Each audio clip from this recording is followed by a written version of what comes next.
It's still real to me, damn it! Now back to more of Wrestling on the Spectrum with Brody the Brain Herman, JC and Patrico on the Lou Information Station. Streaming 24/7 at louinfo.com. Today is John Cena's final match. It's all things Cena. You could see us. If you want some, come get some. Today on Wrestling on the Spectrum. Yes, sir. Wrestling on the Spectrum. As you guys can see, we don't have we don't have Patrico and Jeremy, but we're making it do with the tag team of Rye and Brody. Yes, sir. That's right. A lot is going on today. And John Cena's final match, and I'll say this, I'm going to start off opening statement here. John Cena is a generation-defining wrestler and probably one of the biggest box office attractions in the history and the sport of professional wrestling, particularly in the 21st century. And this is an emotional day for me because let's say that I was born in 2002, and John Cena debuted June 27, 2002.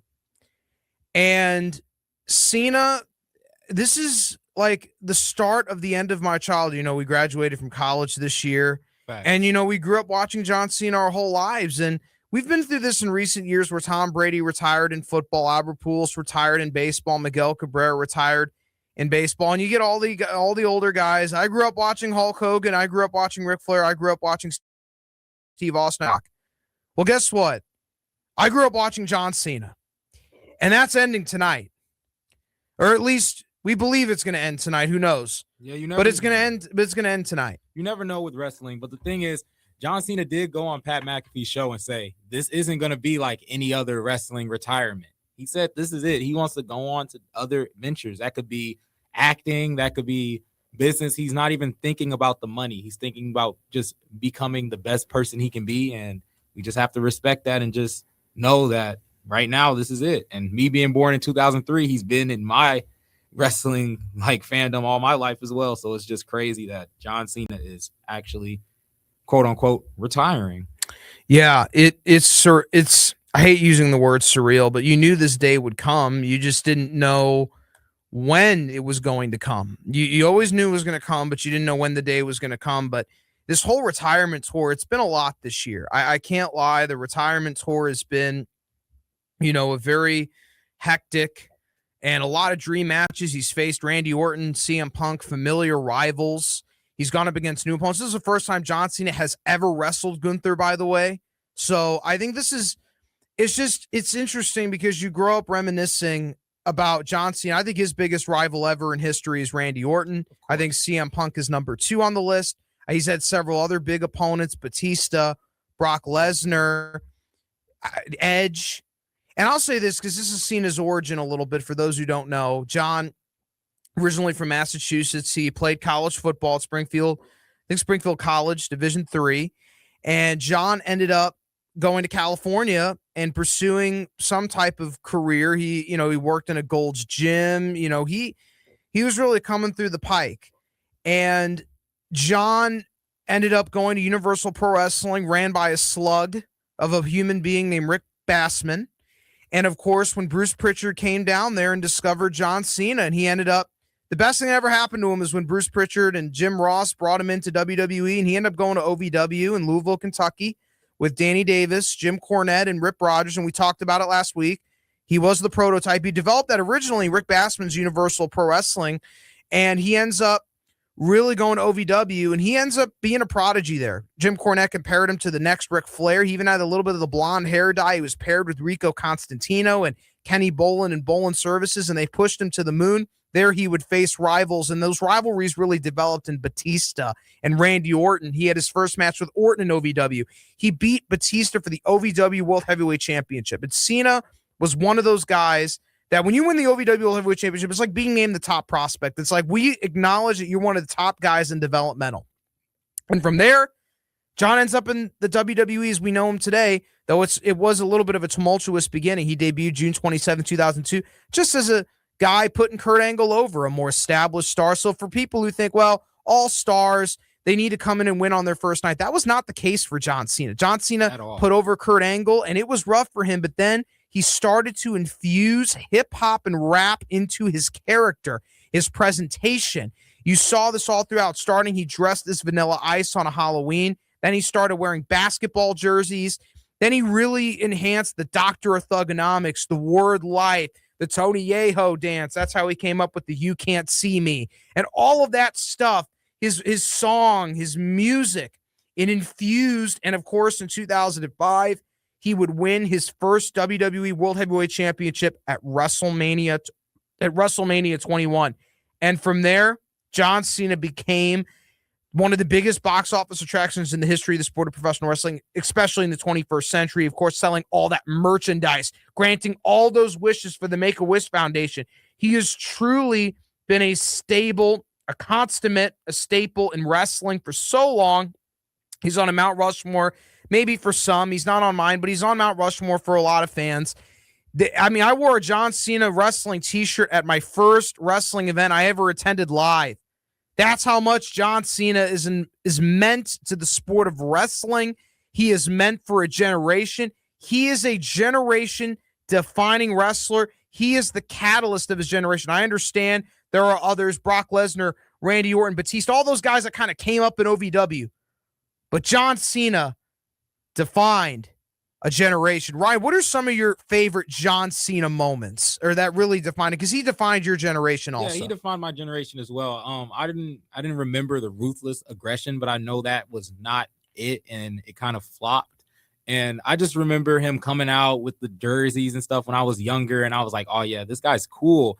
And then he just morphed into just a powerful figure to all children. You know, like when you go and you're watching a wrestling event and you just see that never give up, and it's all in patriotic colors, or it's in green, it doesn't really matter, but you know who it is, and you know it's just a staple. Like, I just remember all the feuds that he's had with the greats like Randy Orton, and the feud with CM Punk, which I think is one of my favorite. It's a defining moment for me back in the day when it was like when CM Punk, he left and all of that, John Cena was a part of that, and that just really stuck with me. That's one of my favorite moments.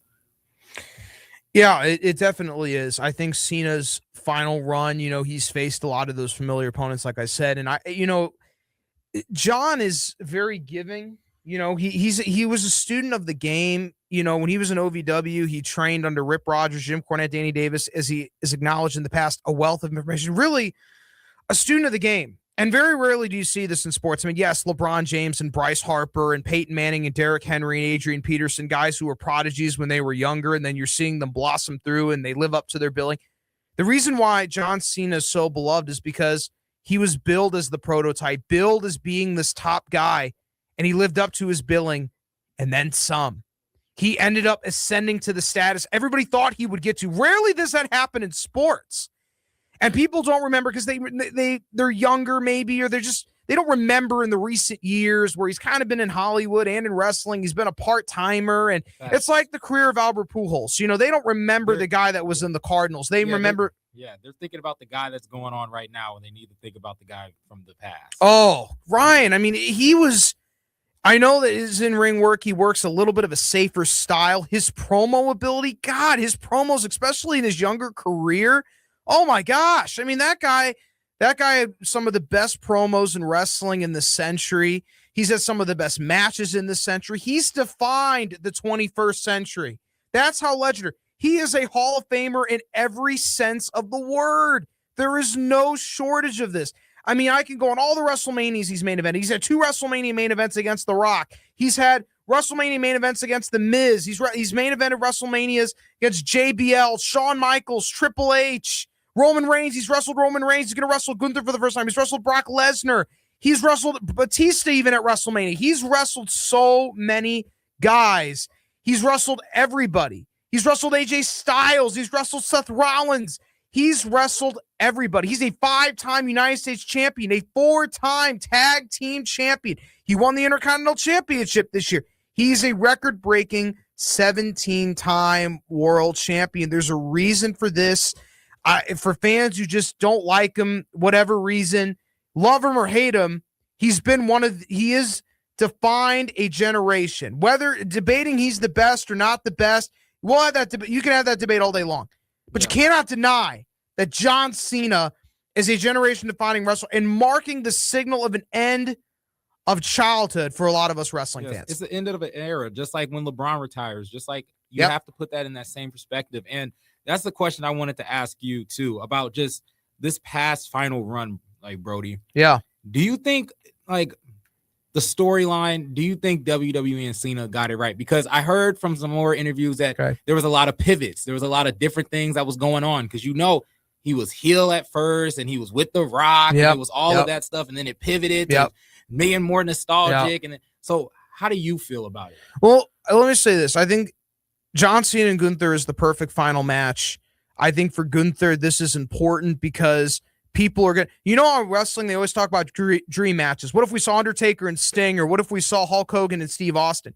That's what this match is going to be. We are going to get to see Cena Gunther. There is no going to be question hanging over everybody's head of, oh, are we going to see this match? No, we're seeing it now. And I think we got to the right ending. There may have been bumps on the road. Yeah, he turned heel. Maybe it didn't go in an ideal manner. Sure. It kind of had its ebbs and flows. But I'll say this. We got to where we were ultimately going to be all along, and that is John Cena. He is the generation. This is like an NBA Finals for those in the NBA if LeBron James were to face Victor Wembanyama. That actually can't happen because it's in the West. But it's the same idea of an older, more established star going up against a younger star on the rise. That's what this kind of is. Envision a Western Conference Finals of the Spurs and the Lakers.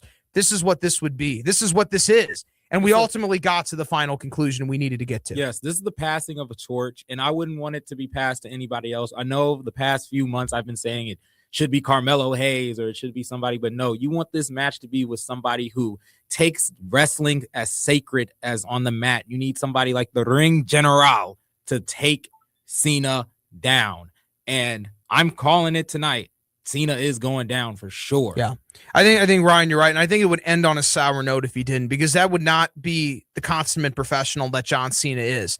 The consummate professional puts over the up and coming guy on the way out. The consummate professional, that's what they would do. It's almost, if John Cena wins tonight, it would be so uncharacteristic.